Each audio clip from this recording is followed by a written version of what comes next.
बहुत समय पहले की बात है। एक छोटे से गांव में रामू नाम का एक सीधा सादा किसान रहता था। उसके घर में उसके अलावा केवल उसके बूढ़े पिता दीनानाथ थे। रामू दिन रात अपने खेतों में पसीना बहाता था, लेकिन हर बार उसकी पूरी फसल किसी न किसी रहस्यमयी तरीके से नष्ट हो जाती थी। इस बात से वह हमेशा उदास रहता था।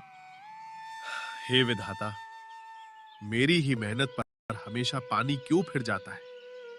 हर बार मेरी फसल सूख जाती है। मुझे तो कुछ समझ नहीं आ रहा कि ये कैसी माया है। खेती के इस नुकसान के साथ-साथ रामू पर एक और बड़ा संकट था। उसके पिता दीनानाथ की तबीयत लगातार बिगड़ती जा रही थी। रामू अपनी हैसियत से ज्यादा उनके इलाज पर खर्च कर रहा था। बापू, आप जल्दी से उठकर तैयार हो जाइए। चलिए, आज हम गांव के सबसे बड़े वैद्य जी के पास चलेंगे। नहीं रामू, मुझे कहीं नहीं जाना है। तू जाकर बस कोई जड़ी बूटी ले आ। बापू, आप ऐसी बातें क्यों कर रहे हैं? अगर वैद्य जी आपकी नब्ज नहीं देखेंगे, तो सही जड़ी बूटी कैसे देंगे? आपको मेरे साथ चलना ही पड़ेगा। मैंने एक बार कह दिया ना, मुझे नहीं जाना। घर में दाने दाने के लाले पड़े हैं और तू मुझ पर पैसे लुटा रहा है। फसल वैसे भी बर्बाद हो चुकी है, फिर ये सब क्यों? अपने बूढ़े पिता की निराशा भरी बातें सुनकर रामू का दिल भर आया। उसने बड़े ही शांत स्वर में अपने पिता से कहा, बापू, आप मेरे भगवान समान हैं। आपकी सेवा करना और आपकी जान बचाना ही मेरा सबसे बड़ा धर्म है। आप ऐसा मत सोचिए। मुझे ये सब ठीक नहीं लगता बेटा। तू जा और खुद ही वैद्य से कोई सस्ती सी दवा लेकर आ जा। रामू अपने पिता की जिद के आगे हार गया और अकेला ही वैद्य के घर की तरफ निकल पड़ा। रास्ते में उसे गांव का एक नौजवान बिरजू दिखाई दिया। राम राम रामू भैया, इतनी तेज धूप में ऐसे उदास होके कहाँ जा रहे हो? राम राम बिरजू। कहीं नहीं भाई, बस बापू की दवा लेने जा रहा हूँ। उनकी खांसी बिल्कुल कम नहीं हो रही है। हाँ भैया, दीनानाथ काका बहुत कमजोर हो गए हैं और गांव में ये भी खबर है कि इस बार भी तुम्हारे खेत खाली रह गए। तुमने सच सुना है बिरजू। इस बार भी मेरे खेत में एक दाना नहीं उगा। मैं खुद हैरान हूं कि मेरी जमीन को किसकी नजर लग गई है। रामू भैया, मुझे लगता है तुम बाजार से कोई मिलावटी खाद या खराब बीज लेकर आ रहे हो। यही तुम्हारी सबसे बड़ी समस्या है। नहीं बिरजू भाई, मैं बीज से लेकर पानी तक हर चीज का बहुत अच्छे से ध्यान रखता हूँ। फिर भी पता नहीं विधाता मुझसे क्यों रूठा हुआ है। बिरजू भी रामू की इस परेशानी को सुनकर सोच में पड़ गया। रामू वहां से आगे बढ़ गया। दिन बीतते गए, लेकिन दीनानाथ का बुखार और खांसी कम होने का नाम ही नहीं ले रहे थे। रामू की चिंताएं अब बढ़ने लगी थीं। हे प्रभु, अब मेरे पास कौन सा रास्ता बचा है? बापू बिस्तर से उठ नहीं पा रहे हैं और मेरी जेब पूरी तरह से खाली हो चुकी है। अब इनका इलाज कहां से कराऊं? दीनानाथ की बीमारी की खबर सुनकर गांव के कुछ लोग उनका हाल जानने पहुंचे। उनमें गांव का एक होशियार लड़का चिंटू भी शामिल था। काका प्रणाम। आपकी तबीयत अब कैसी है? सुनकर बहुत दुख हुआ कि आप कई दिनों से बिस्तर पर हैं। जीते रहो चिंटू बेटा। बस अब शरीर ने जवाब दे दिया है। बुढ़ापा आ गया है। काका आप हिम्मत मत हारिए। वैसे काका, रामू भैया अब जवान हो गए हैं। आप उनके हाथ पीले क्यों नहीं कर देते? घर में बहू आएगी तो आपकी सेवा भी करेगी। चिंटू बेटा, मेरी भी यही इच्छा है, लेकिन घर की हालत तो देखो। घर में खाने को अन्न नहीं है। बहू को इस झोपड़ी में लाकर भूखा थोड़ी मारूंगा। आपकी बात भी 100 आने सच है काका। भगवान ने आप दोनों पर बहुत बड़े दुख डाल दिए हैं। चिंटू की बातें सुनकर दीनानाथ की आंखों में आंसू आ गए। रामू भी अपनी इन परिस्थितियों से हारता जा रहा था।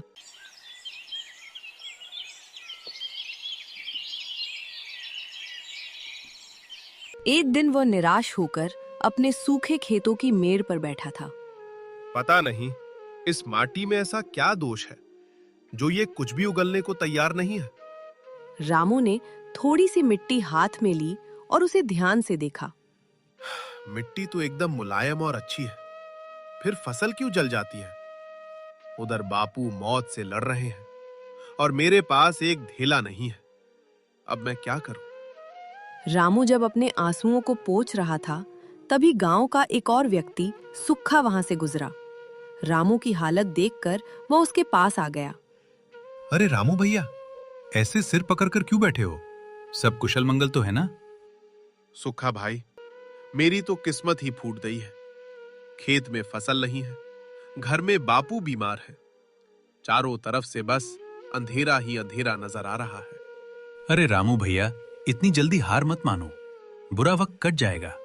तुम एक काम करो, इस बार फिर से नए सिरे से खेती शुरू करो। सुखा भाई, बिना पैसों के खेती कैसे करूं? बीज खरीदने के लिए मेरे पास कुछ भी नहीं बचा है। यही तो सबसे बड़ा रोना है। पैसे नहीं है तो क्या हुआ? गांव के लाला जी किस दिन काम आएंगे? उनसे कुछ कर्जा ले लो और फसल कटने पर लौटा देना। लाला जी से कर्जा? अगर उन्होंने मुझे गरीब समझकर धक्के मार दिए तो? अरे एक बार हवेली जाकर बात तो करो रामू, हो सकता है वो तुम्हारी मजबूरी समझ जाएं। सुक्खा की यह बात रामू के मन में बैठ गई। वह हिम्मत करके लाला जी की बड़ी हवेली पर पहुंच गया। वहां लाला जी अपनी मसनद पर बैठे थे और पास ही उनका लालची मुनीम धनीराम बही खाते देख रहा था। आओ रामू, आज हमारी इस बड़ी हवेली का रास्ता कैसे याद आ गया? सब ठीक तो है? लाला जी को मेरा प्रणाम। लाला जी, मैं बहुत बड़ी मुसीबत में हूं। मेरे बापू गंभीर रूप से बीमार हैं। मुझे उनके इलाज के लिए कुछ रुपयों का उधार चाहिए।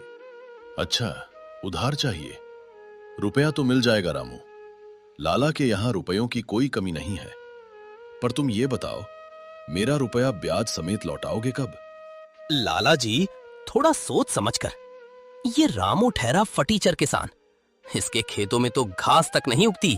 ये आपका इतना बड़ा कर्जा चुकाएगा कहां से? मुनीम जी, आप ऐसा मत कहिए। मैं दिन रात मजदूरी करूंगा, पर लाला जी का एक एक पैसा जल्दी ही लौटा दूंगा। लाला जी ने कुछ सोचा और रामू को कर्जा दे दिया। पैसे लेकर रामू खुशी खुशी घर लौटा और अपने पिता के पास गया। बापू देखो, अब चिंता की कोई बात नहीं है। मैं कल ही आपको बड़े शहर के अस्पताल में ले जाऊंगा। आप बिल्कुल भले चंगे हो जाएंगे। रामू, ये इतने सारे पैसे तू लाया कहां से? तूने किसी से कर्जा तो नहीं लिया? हाँ बापू, मैंने लाला जी से उधार लिया है। आपकी जान बचाने के लिए ये बहुत जरूरी था। अरे मूर्ख लड़के, तूने लाला जी के जाल में पैर रख दिया। धनीराम मुनीम बहुत ही धूर्त है। वो हम गरीबों को कभी चैन से जीने नहीं देगा। दीनानाथ की ये बात सुनकर रामू का उत्साह थोड़ा कम हो गया, लेकिन उसने अपने पिता को सांत्वना दी। बापू, आप बस अपने ठीक होने पर ध्यान दीजिए। आप ही मेरी पूरी दुनिया है। अगर आपको कुछ हो गया तो मेरा इस संसार में क्या काम? रामू अपने पिता को शहर ले गया और उनका बहुत अच्छा इलाज कराया, लेकिन इन सब में लाला जी का सारा पैसा पानी की तरह बह गया। रामू अब बुरी तरह फंस चुका था। हे भगवान, सारा कर्जा तो बापू की दवाइयों में ही खत्म हो गया। लाला जी को क्या मुंह दिखाऊंगा?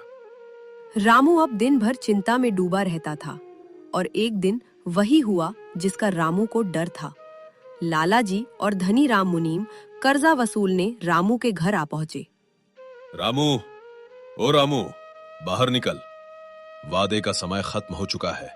मेरा पैसा ब्याज के साथ निकालकर बाहर रख।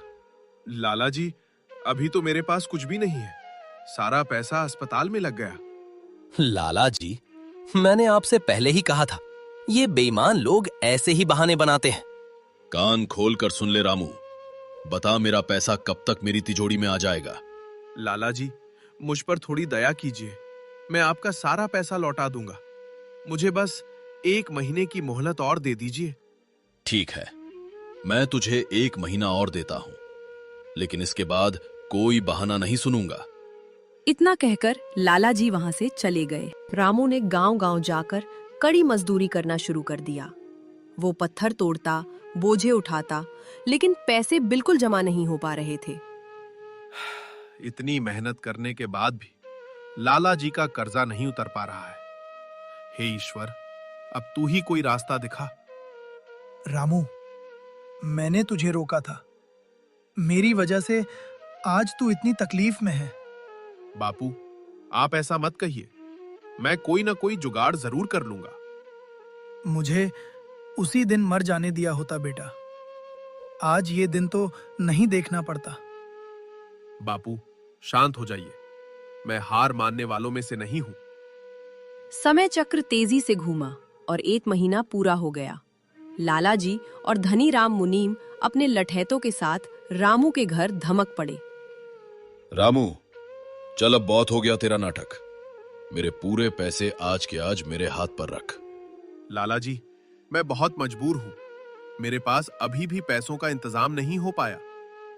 लाला जी, देखिए ये कैसे आपको बेवकूफ बना रहा है। इसे सीधा करना ही पड़ेगा। बहुत हो गई तेरी बकवास। अगर तेरे पास पैसे नहीं हैं, तो जा अंदर से अपने खेतों के कागज लेकर आ। आज से तेरा वो खेत मेरा हुआ। लाला जी, ये आप क्या जुल्म कर रहे हैं? अगर खेत आपके नाम हो गया तो हम भूखे मर जाएंगे। वो खेत ही हमारी रोजी रोटी है। वो मेरी सिरदर्दी नहीं है। मुझे सिर्फ मेरा पैसा चाहिए। जल्दी से कागज निकाल।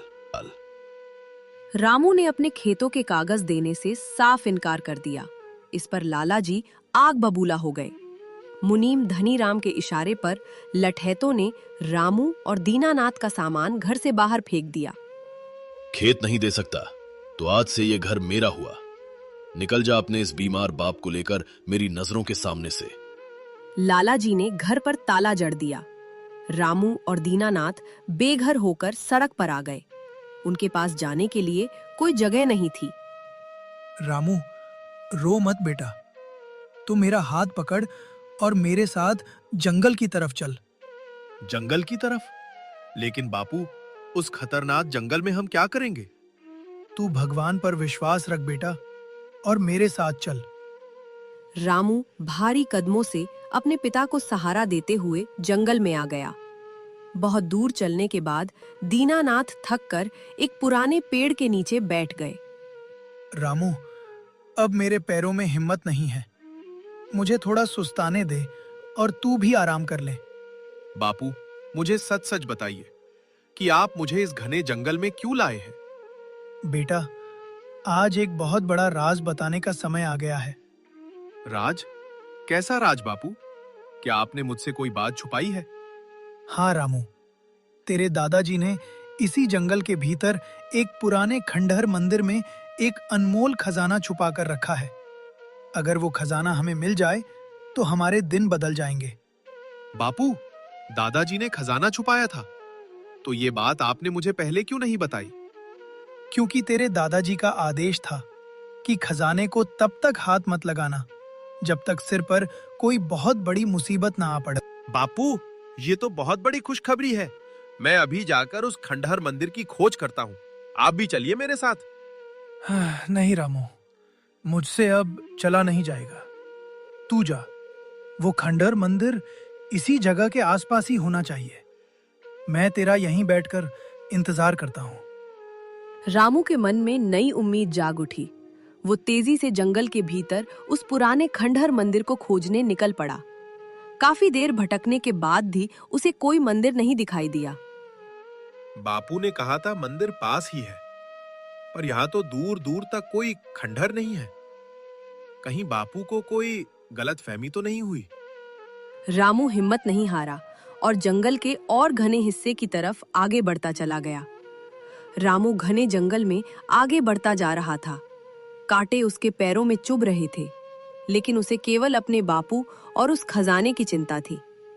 काफी देर चलने के बाद अचानक पेड़ों के बीच से उसे एक बहुत पुराना टूटा फूटा पत्थरों का ढांचा दिखाई दिया। अरे, वो सामने क्या है? लगता है वो पत्थरों की कोई पुरानी इमारत है। शायद बापू इसी पुराने खंडहर मंदिर की बात कर रहे थे। मुझे जल्दी से वहां जाकर देखना चाहिए। रामू दौड़कर उस ढांचे के पास पहुंचा। वो सचमुच एक बहुत ही प्राचीन और वीरान खंडहर मंदिर था, जिसकी दीवारें टूट चुकी थीं और जगह-जगह जंगली घास उगी हुई थी। मंदिर तो मिल गया, लेकिन इतने बड़े खंडहर में दादाजी ने वो खजाना कहाँ छुपाया होगा? मुझे एक एक कोना छान मारना पड़ेगा। रामू ने खंडहर मंदिर के अंदर प्रवेश किया। वहां दिन में भी काफी अंधेरा और सन्नाटा था। वो पत्थरों को हटाकर और पुरानी मूर्तियों के पीछे खजाना ढूंढने लगा। यहां तो कुछ भी नहीं है, सिर्फ धूल और जाले हैं। हे भगवान, कहीं किसी और ने तो वो खजाना पहले ही नहीं निकाल लिया। बापू का क्या होगा? रामू निराश होने ही वाला था कि तभी उसकी नजर मंदिर के एक कोने में रखे एक पुराने मिट्टी से सने हुए कलश पर पड़ी। कलश को देखते ही रामू की आंखों में चमक आ गई। वो कलश कैसा है? जरूर दादाजी ने उसी कलश के अंदर सोने चांदी के सिक्के और कीमती जेवर छुपाए होंगे। आज मेरी सारी गरीबी दूर हो जाएगी। रामू दौड़कर उस कलश के पास गया और उसने दोनों हाथों से उसे उठा लिया। लेकिन कलश को उठाते ही रामू का चेहरा उतर गया। ये क्या? ये कलश तो बहुत ही ज्यादा हल्का है। अगर इसमें सोने चांदी का खजाना होता तो ये इतना हल्का थोड़ी होता। इसे तो मैं एक उंगली से उठा सकता हूं। रामू ने कांपते हाथों से उस कलश का ढक्कन हटाया और उसके अंदर झांक कर देखा। अंदर का नजारा देखकर रामू पूरी तरह से सन्न रह गया। ओहो, ये क्या मजाक है? इस कलश में तो केवल सूखे हुए काले तरबूज के बीज भरे पड़े हैं। दादाजी ने इन मामूली बीजों को खजाना क्यों कहा था? ये तो कोई भी बाजार में कौड़ियों के भाव खरीद सकता है। रामू ने कलश को वहीं जमीन पर पटक दिया और अपना सिर पकड़कर बैठ गया। मेरी तो किस्मत ही खराब है। ना खेत बचे, ना घर बचा, और अब खजाने के नाम पर ये तरबूज के बीज मिले हैं। बापू को जाकर क्या मुंह दिखाऊंगा? वो तो यही सोच रहे होंगे कि मैं सोना लेकर आऊंगा। रामू भारी मन से उस कलश को उठाकर वापस उसी पेड़ की तरफ लौट पड़ा जहां उसके बापू दीनानाथ उसका इंतजार कर रहे थे। रामू को आता देख दीनानाथ के चेहरे पर खुशी आ गई। आ गया मेरा लाल। क्या हुआ रामू? क्या तुझे तेरे दादाजी का वो खंडहर मंदिर और खजाना मिल गया? जल्दी दिखा, क्या लाया है तू? बापू, खजाना तो मिल गया, पर हमारी किस्मत में सोना चांदी नहीं, सिर्फ धोखा लिखा है। देखिए, इस कलश में क्या है। रामू ने वह कलश अपने बापू के सामने रख दिया। दीनानाथ ने जब उसमें हाथ डालकर देखा तो वह भी हैरान रह गए। रामू बेटा, ये क्या है? इसमें तो सिर्फ तरबूज के बीज है। तेरे दादाजी ने तो मुझसे सचमुच खजाने की बात कही थी। क्या उन्होंने मेरे साथ कोई मजाक किया था? यही तो मैं भी सोच रहा हूं बापू। हमारी गरीबी मिटाने के लिए ये तरबूज के बीज क्या काम आएंगे? अब हम दोनों इस जंगल में भूख से तड़प तड़प कर मर जाएंगे। दीनानाथ और रामू दोनों उस कलश के पास बैठकर अपनी फूटी किस्मत पर जोर जोर से रोने लगे। खजाने की आस में बैठे रामू और दीनानाथ को मिले तो सिर्फ ये मामूली और सूखे बीज। क्या रामू के पूर्वजों ने उसके साथ कोई क्रूर मजाक किया था, या फिर इन बीजों में इंसान के कर्म और फल का कोई बहुत गहरा रहस्य छिपा है? रामू और दीनानाथ अब इस घने जंगल में क्या करेंगे? दर्शकों, इस कठिन परिस्थिति में आपकी क्या राय है? आपके अनुसार इन सूखे बीजों का असली रहस्य क्या हो सकता है? क्या रामू को हार मान लेनी चाहिए? अपने विचार हमें नीचे कमेंट बॉक्स में लिखकर जरूर बताएं। रामू के इस संघर्ष का परिणाम जानने के लिए देखिए कर्म और फल का रहस्य भाग 2।